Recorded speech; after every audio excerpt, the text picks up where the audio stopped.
ഇവിടെയാണ് മലയാള സിനിമയിലെ ഫെമിനിസ്റ്റുകൾ ഇത്രയും നാൾ നമ്മുടെ മലയാളത്തിൽ ഓരോ ബ്ലോക്ക് ബസ്റ്റർ പടങ്ങൾ വരുമ്പോഴും അതിലൊരു ഫീമെയിൽ ലീഡ് ക്യാരക്ടർ ഇല്ല എന്ന് പറഞ്ഞ് ഘോരം പ്രസംഗിച്ചുകൊണ്ടിരുന്ന ഫെമിനിസ്റ്റുകൾ ഇന്ന് എവിടെയാണ്? മലയാള സിനിമയില്ല എന്ന് പറഞ്ഞ് ഇവിടെ ഒരു ഇന്റർനാഷണൽ ലെവൽ സ്റ്റഫ് അത് ഇവരൊക്കെ വിചാരിച്ചതിന് മേളി ഒരാളെ കൊണ്ട് ചെയ്തു വെച്ചിട്ട് ഇവരൊക്കെ എവിടെയാണ്? ഇവരെന്താണോ ഒന്നും മിണ്ടാത്തത്? അപ്പോൾ എല്ലാവർക്കും വെൽക്കം. അപ്പോൾ നമ്മൾ പറഞ്ഞു വന്നത് കുറച്ച് കാലമായിട്ട് നമ്മൾ മലയാള സിനിമയിൽ പൊതുവെ കണ്ടുവരുന്നൊരു കാര്യമായിരുന്നു നമ്മുടെ വളരെ വലിയ ബ്ലോക്ക് ബസ്റ്റേഴ്സ് ആയിട്ടുള്ള നമ്മുടെ സിനിമകളിൽ, അതായത് നമ്മുടെ ആവേശം അതുപോലെ മഞ്ഞുമൽ ബോയ്സ് പോലുള്ള സിനിമകളിൽ ഒരു ഫീമെയിൽ ലീഡ് റോൾ ക്യാരക്ടർ ഇല്ല. അതുപോലെ മലയാള സിനിമയിൽ ഇപ്പോൾ ഫീമെയിൽ ആക്ടേഴ്സിനും അതുപോലെ തന്നെ അവർക്ക് നല്ല നല്ല ക്യാരക്ടേഴ്സ് കിട്ടുന്നില്ല എന്നൊക്കെ പറഞ്ഞുകൊണ്ടുള്ള കുറേ കാര്യങ്ങൾ നമ്മൾ കുറച്ച് നാൾ മുമ്പ് കേട്ടതാണ്. ഇപ്പം നമ്മൾ നോക്കുവാണെങ്കിൽ ഇങ്ങനെ ഒരു സംഭവത്തിൻ്റെയൊക്കെ ഏറ്റവും തുടക്കം, അതായത് ഇതിൻ്റെ ഒരു സ്റ്റാർട്ടിങ് പോയിന്റ്, അതായത് ഇങ്ങനെ മലയാള സിനിമ ഒരു ഫെമിനിസം അങ്ങനെ ഒരു സംഭവമൊക്കെ തുടങ്ങുന്നതെന്ന് പറഞ്ഞാൽ നമ്മുടെ കസബ സിനിമയുടെ പ്രശ്നങ്ങളൊക്കെ തുടങ്ങിയിട്ടാണ്. അതൊക്കെ ഓൾമോസ്റ്റ് എല്ലാവർക്കും അറിയാവുന്ന കാര്യമാണ്. അത് കഴിഞ്ഞിട്ടാണ് ഒരു സംഘടനയൊക്കെ ഉണ്ടായത്. അതിനെക്കുറിച്ചൊന്നും ഇപ്പോൾ ഞാൻ വന്ന് പറഞ്ഞു തരേണ്ട കാര്യമൊന്നുമില്ല, ഓൾമോസ്റ്റ് എല്ലാവർക്കും അറിയാവുന്ന കാര്യമാണ്.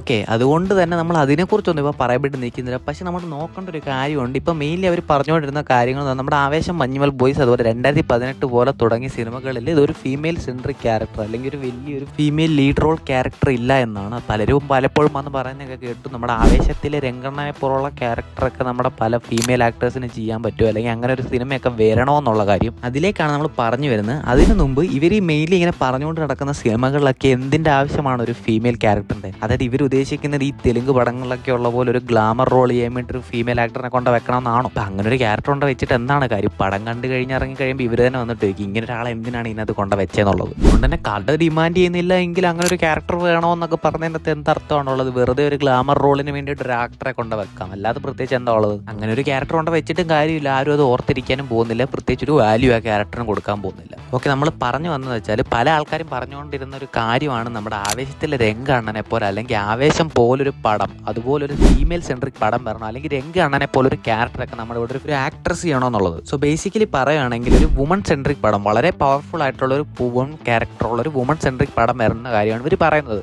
ഓക്കെ, നമ്മൾ അതിനെക്കുറിച്ച് നോക്കുകയാണെങ്കിൽ പൊതുവെ നമ്മുടെ മലയാളത്തിൽ നിന്നല്ല മൊത്തത്തിൽ നമ്മുടെ ഇന്ത്യയിൽ തന്നെ വളരെ ചുരുക്കമാണ് ഇങ്ങനെ ഒരു വുമൺ സെൻട്രിക് പടങ്ങളൊക്കെ വരുന്നത്. എന്തെങ്കിലും കാണിക്കാൻ വേണ്ടി ഒരു പടം വന്നിട്ട് കാര്യമില്ല, വരുമ്പോൾ നല്ല സാധനം വരണ്ടേ, അല്ലാതെ ചുമ്മാ എന്തെങ്കിലും വുമൺ എംപവർമെന്റ് ഒക്കെ കാണിക്കാൻ വേണ്ടി ചുമ്മാ തള്ളി കേട്ടിട്ട് പടച്ചു വിടുന്നതിൻ്റെ അകത്ത് അർത്ഥമില്ലല്ലോ. അങ്ങനെ കുറച്ച് നല്ല പടങ്ങൾ നമ്മുടെ മലയാളത്തിൽ വന്ന് നമ്മളിപ്പോൾ നോക്കുവാണെങ്കിൽ നമ്മുടെ ഓം ശാന്തി ഓശാൻ, അതുപോലെ ഉയരെ, അതുപോലെ നമുക്കിപ്പോൾ വേണം ലാസ്റ്റ് വന്നായിട്ട് നമ്മൾ നോക്കുവാണെങ്കിൽ നമ്മുടെ ജയ ഹേ. ഞാനിപ്പോൾ പറഞ്ഞത് എനിക്ക് കുറച്ച് ഇഷ്ടപ്പെട്ട പടങ്ങളാണ്, വേറെ പടങ്ങളൊക്കെ കുറേ ഉണ്ട്. ഓക്കെ, അപ്പോൾ വരുമ്പോൾ ഇതുപോലെ എന്തെങ്കിലും നല്ല സാധനങ്ങൾ വന്നിട്ടല്ല കാര്യമുള്ളൂ, എന്തെങ്കിലുമൊക്കെ വന്നിട്ട് കാര്യമില്ലല്ലോ.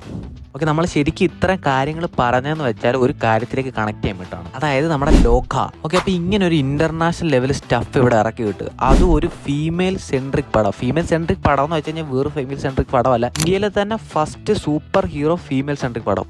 ഇതുവരെ ഇന്ത്യയിൽ വേറൊരു ഫീമെയിൽ സെൻട്രിക് സൂപ്പർ ഹീറോ പടം വന്നിട്ടുണ്ടെന്ന് എനിക്ക് തോന്നുന്നില്ല. അങ്ങനെ എന്തെങ്കിലും വന്നിട്ടുണ്ടെങ്കിൽ നിങ്ങൾ ഉറപ്പായിട്ടും കമൻറ്റ് ചെയ്യുക. അപ്പോൾ ഇതുപോലൊരു പടം ഇവിടെ ഇറക്കി വരും. അതായത് ഇവർ ഇത്ര നാളെ പറഞ്ഞതിൻ്റെ എല്ലാം ഏറ്റവും മേളിൽ, ഏറ്റവും വെക്കാവുന്നതിൻ്റെ ഏറ്റവും ടോപ്പിലൊരു സാധനം ഇവിടെ ഇറക്കി വരിട്ട് ഇവരൊക്കെ എന്താണെന്നും പറയാത്തത്? ആരും ഒന്നും പറഞ്ഞിട്ടില്ല, അല്ലെങ്കിൽ ആരും ഒന്നും സപ്പോർട്ട് ചെയ്യുന്നില്ലെന്നൊന്നും ഞാൻ പറയുന്നില്ല. ഞാൻ ഇവിടെ ഇൻസ്റ്റയിലൊക്കെ മൊത്തം നോക്കി, ഞാൻ ആകെ രണ്ട് പേരുടെയാണ് ഒരു ഇൻസ്റ്റാഗ്രാം സ്റ്റോറി എങ്കിലും കണ്ടത്. ഞാൻ ഈ പറയുന്നത് ഇതിനെക്കുറിച്ചൊക്കെ വന്ന് പറഞ്ഞ ആൾക്കാരുടെയാണോ? ഓക്കെ, ഇങ്ങനെ വന്ന് ഇതുപോലൊരു ക്യാരക്ടർ വേണം അല്ലെങ്കിൽ ഇതുപോലുള്ള സാധനങ്ങളൊന്നും വരുന്നില്ല അങ്ങനെയൊക്കെ പറഞ്ഞതിൽ രണ്ട് പേരെയാണ് ഞാൻ കണ്ടതെന്നാണ് പറയുന്നത്. ഞാൻ ആകെ കണ്ടതെന്ന് പറയുന്നത് അഞ്ജലി മേനോൻ്റെ അതുപോലെ തന്നെ ദർശനയുടെയും നമ്മുടെ ഇൻസ്റ്റാഗ്രാമിൽ സ്റ്റോറി ഇട്ടേക്കുന്ന കണ്ടു, അല്ലാതെ വേറൊരാളും ഒന്നും പറയുന്നത് ഞാൻ കണ്ടില്ല. എനിക്ക് തോന്നുന്നു ഇതിവിടെ പറയേണ്ട കാര്യമാണെന്ന്. കാരണം വേറൊന്നും അല്ല, ഇതുപോലുള്ള സാധനങ്ങൾ അല്ലെങ്കിൽ ഇതുപോലെ ഓരോ ക്യാരക്ടേഴ്സൊക്കെ വേണമെന്ന് പറഞ്ഞുകൊണ്ട് ഒരുപാട് പ്രഖ്യാപിക്കുന്ന ആൾക്കാരുടെ ഒന്നും ഒരു അനക്കം പോലും കാണാനില്ല. അതും ഇനി അവർക്ക് മാത്രം ഇതുപോലത്തെ റോൾസ് വരണമെന്നാണ് ഉദ്ദേശിക്കുന്നതെന്നുള്ള കാര്യം മനസ്സിലാവുന്നില്ല.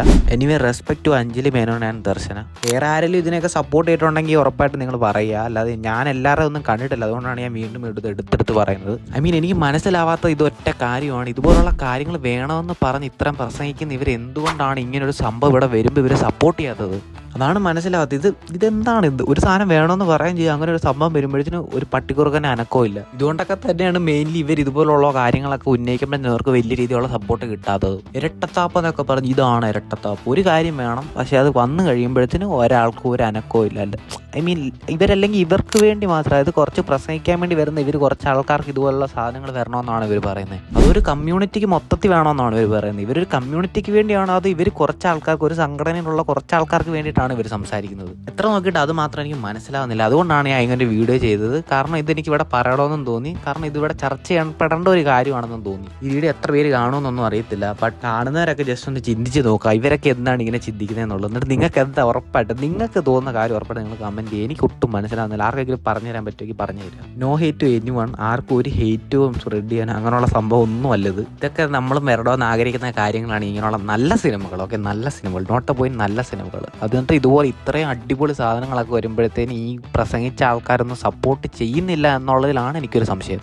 ഓക്കെ, അതിനെക്കുറിച്ച് നിങ്ങൾക്ക് തോന്നുന്ന എന്തായാലും ഉറപ്പായിട്ട് നിങ്ങൾ കമൻറ്റ് ചെയ്യുക. ഓക്കെ, ഇനി പറയേണ്ട കാര്യം പടത്തിൽ നമ്മുടെ കല്യാണി പ്രിയദർശൻ നിങ്ങൾ നോക്കണം. ഇപ്പം നമ്മൾ നോക്കുവാണെങ്കിൽ നമ്മുടെ ഈ ഫീമെയിൽ ആക്ടേഴ്സിൽ നോക്കുവാണെങ്കിൽ നെപ്പോ കിഡ്സ് എന്ന് പറയുന്ന ഒരു സംഭവം ഉണ്ടല്ലോ, അതിൽ തന്നെ ഏറ്റവും കൂടുതൽ കളിയാക്കൽ കേട്ടേക്കുന്ന ഒരാളായിരിക്കും കല്യാണി പ്രിയദർശൻ. ഒരുപാട് ആൾക്കാർ അഭിനയിക്കാൻ അറിയില്ല, അല്ലെങ്കിൽ ഒട്ടും കൊള്ളില്ല, കല്യാണിക്ക് ഇതൊന്നും പറ്റുന്ന പരിപാടിയല്ല എന്ന് പറഞ്ഞ ആൾക്കാരൊക്കെയാണ് ഇന്ന് പടം കണ്ടിട്ട് കല്യാണിയുടെ പെർഫോമൻസിനെയും അതുപോലെ കല്യാണി എടുത്തേക്കുന്ന എഫേർട്ടിനെ എല്ലാം അപ്രിഷിയേറ്റ് ചെയ്യുന്നത്. ഇതാണ് പറയുന്നത്, ഒറ്റ പടം മതി, ഒറ്റ പടം. അഭിനയിക്കാൻ അറിയില്ല അല്ലെങ്കിൽ നെപ്പോ കിഡ് എന്നൊക്കെ വിളിച്ച് നടക്കുന്ന ആൾക്കാർ തന്നെ എല്ലാം മാറ്റി പറയുമെന്ന് പറയുന്നത് നമ്മൾ നല്ലൊരു സാധനം ചെയ്ത് കൊടുത്താൽ മാത്രം മതി. കല്യാണി നല്ല രീതിക്ക് തന്നെ ഈ പടത്തിന് വേണ്ടി കഷ്ടപ്പെട്ടിട്ടുണ്ട്. അതുപോലെ തന്നെ പുള്ളിക്കാരത്തിൻ്റെ സ്ക്രീൻ പ്രസൻസ് ഒക്കെ കിടിലമായിരുന്നു. അതുപോലെ ഇത്രയും ഒരു കിടിലൻ സാധനം പടച്ചിട്ടേക്കുന്ന ഡൊമിനിക് അരുൺ, അതുപോലെ നിമിഷ് രവി ബ്രോ, ഒന്നും പറയാനില്ല വിഷയം. അതുപോലെ ഇങ്ങനൊരു ഫീമെയിൽ സെൻട്രിക് സൂപ്പർ ഹീറോ സംഭവം സപ്പോർട്ട് ചെയ്യാൻ വേണ്ടി കാണിച്ച മനസ്സ് DQ പുള്ളിക്കും വലിയൊരു അപ്രിസിയേഷൻ. ഇപ്പം ഞാൻ പറഞ്ഞതിൽ എന്തെങ്കിലുമൊക്കെ കാര്യങ്ങളുണ്ടെന്ന് നിങ്ങൾക്ക് തോന്നുവാണെങ്കിൽ, അല്ലെങ്കിൽ ഞാൻ എന്തെങ്കിലും പറഞ്ഞതിൽ തെറ്റുണ്ടെങ്കിൽ നിങ്ങൾക്ക് ഉറപ്പായിട്ടും വന്ന് കമൻറ്റ് ചെയ്യാം. നല്ല രീതിക്ക് കമൻറ്റ് ചെയ്യാം. ഓക്കെ, ഞാൻ വേറെ ഒന്നും കൊണ്ടല്ല നല്ല രീതിക്കാണ് എടുത്തു പറയുന്നത്. കാരണം ഇപ്പം നിങ്ങൾ വലിയ രീതി കുറച്ച് വൾഗറായിട്ടൊക്കെ വന്ന് കമൻറ്റ് ചെയ്യുവാണെങ്കിൽ